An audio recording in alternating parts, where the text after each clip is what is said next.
आज चैत्र मास के कृष्ण पक्ष की चतुर्थी को संकटी चतुर्थी कहा जाता है। इस दिन भगवान गणेश और माता चौथ की पूजा की जाती है। इस व्रत को करने से सभी संकट दूर होते हैं, धन सुख मिलता है और संतान की रक्षा होती है। इस व्रत को संकटी चतुर्थी, गणेश चतुर्थी भी कहा जाता है। तो प्रिय श्रोताओं, चलिए आज हम आपको इनकी पूजा विधि बताते हैं। इनकी विधि है, पूरे दिन निर्जला या फलाहार व्रत रखें, भगवान गणेश और माता चौथ की पूजा करें, चंद्रमा को अर्घ्य देने के बाद ही व्रत खोलें और गणेश जी की मूर्ति या फोटो रखें, साथ में माता चौथ की भी फोटो रखें, रोली, अक्षत, फूल, दुर्बा, लड्डू चढ़ाएं। गणेश जी को मोदक और गुड़ बहुत प्रिय है।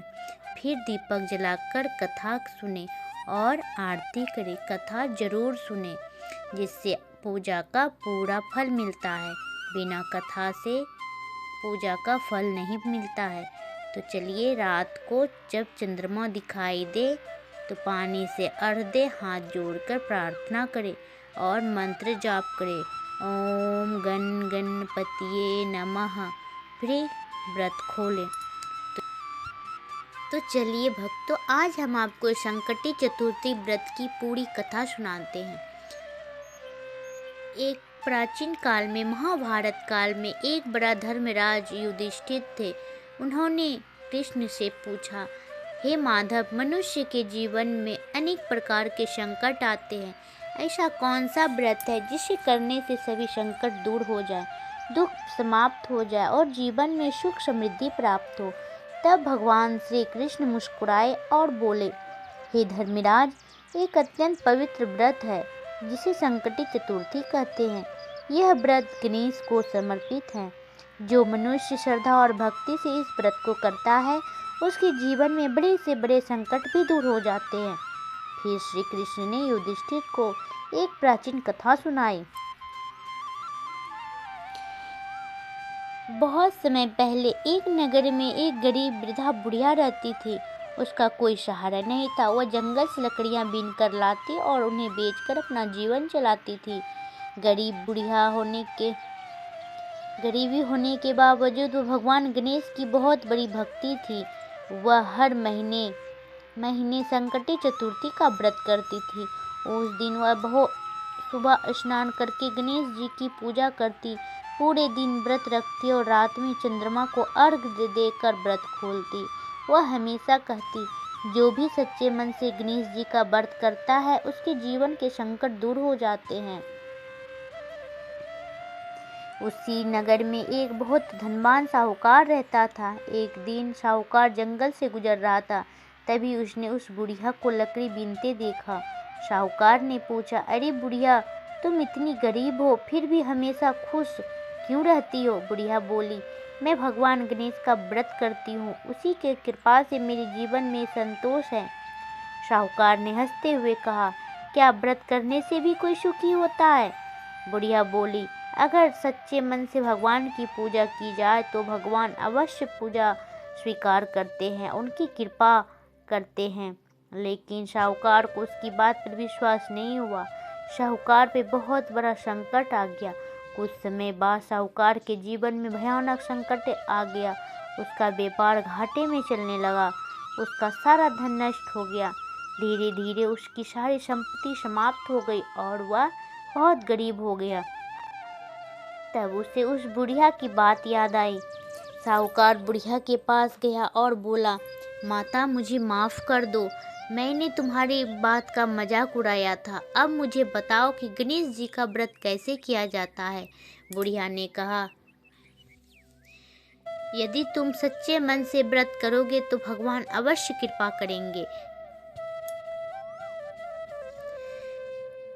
फिर उसने साहूकार को संकटी चतुर्थी का पूरा नियम बताया, व्रत की पूजा बताई। साहूकार ने चतुर्थी के दिन स्नान किया, भगवान गणेश की पूजा की, पूरा दिन व्रत रखा, रात को चंद्रमा को अर्घ्य दिया और सच्ची मन से प्रार्थना की, हे गणेश जी, मेरे जीवन के संकट को दूर कर दो। साहूकार की सच्ची भक्ति देखकर भगवान गणेश प्रसन्न हो गए। कुछ ही समय में उसका व्यापार भी फिर से चलने लगा। उसके घर की धन समृद्धि लौट आई। साहूकार समझ गया कि यह सब गणेश जी की कृपा से हुआ है। उस दिन से वह भी हर महीने संकटी चतुर्थी का व्रत करने लगा।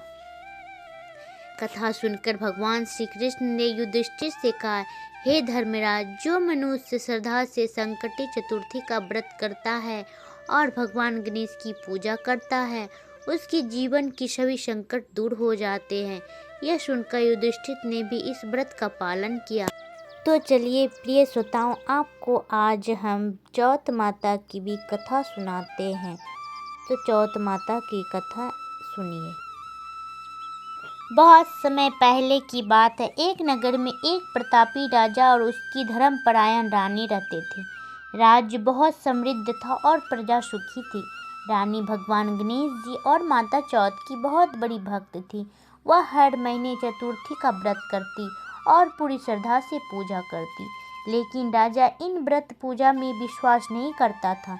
एक दिन राजा ने रानी से कहा, तुम हर महीने यह व्रत करती हो, इससे क्या लाभ होता है?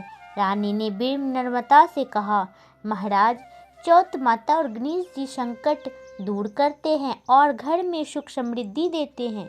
राजा हंस पड़ा और बोला, इन व्रत पूजा से कुछ नहीं होता, यह सब व्यर्थ है। रानी चुप हो गई, लेकिन उसने व्रत करना नहीं छोड़ा। कुछ समय बाद राजा के राज्य पर शत्रुओं ने आक्रमण कर दिया। युद्ध में राजा हार गया और उसका सारा राज्य छीना गया। राजा और रानी को अपना महल छोड़कर जंगल में रहना पड़ा। राजा बहुत दुखी था। उसे समझ नहीं आ रहा था कि यह सब क्यों हुआ। रानी एक दिन चतुर्थी का दिन आया। रानी ने कहा, महाराज, आज चौथ माता का व्रत है, मैं व्रत करूंगी। राजा ने कहा, अब हमारे पास कुछ नहीं है, व्रत कैसे करोगी? रानी बोली, सच्चे मन से पूजा करने से माता अवश्य कृपा करती है। रानी ने जंगल से ही मिट्टी से गणेश जी का चौथ माता की मूर्ति बनाई, फूल पत्तों से पूजा की और पूरा दिन व्रत रखा। रात को चंद्रमा को अर्घ देकर उसने चौथ माता से प्रार्थना की, हे माता, हमारे संकट दूर करो। रानी की सच्ची भक्ति देखकर चौथ माता प्रसन्न हो गई। कुछ ही दिनों में राजा ने शत्रुओं के बीच झगड़ा हो गया, राज्य की विद्रोह हो गया। प्रजा ने राजा को वापस बुलाया। राजा को फिर से उसका राज्य और सम्मान मिल गया। राजा को तब समझ आ गया कि यह सब चौथ माता और गणेश जी की कृपा से हुआ है। राजा ने रानी से कहा, रानी, तुम ठीक कहती हो, व्रत और भक्ति से ही भगवान प्रसन्न होते हैं। उस दिन से राजा की चौथ माता और गणेश जी का व्रत करने लगा। पूरे राज्य में यह घोषणा कर दी, जो भी सच्चे मन से चौथ माता और व्रत करेगा, उसकी सभी संकट दूर होगी। जो भी श्रद्धा से चौथ माता की कथा सुनता या सुनाता है, उसके जीवन के हर संकट दूर होते हैं। घर में सुख समृद्धि आती है, संतान की रक्षा होती है, भगवान गणेश की कृपा मिलती है। तो बोलिए सभी मिल के चौथ माता की जय, गणपति बप्पा की जय।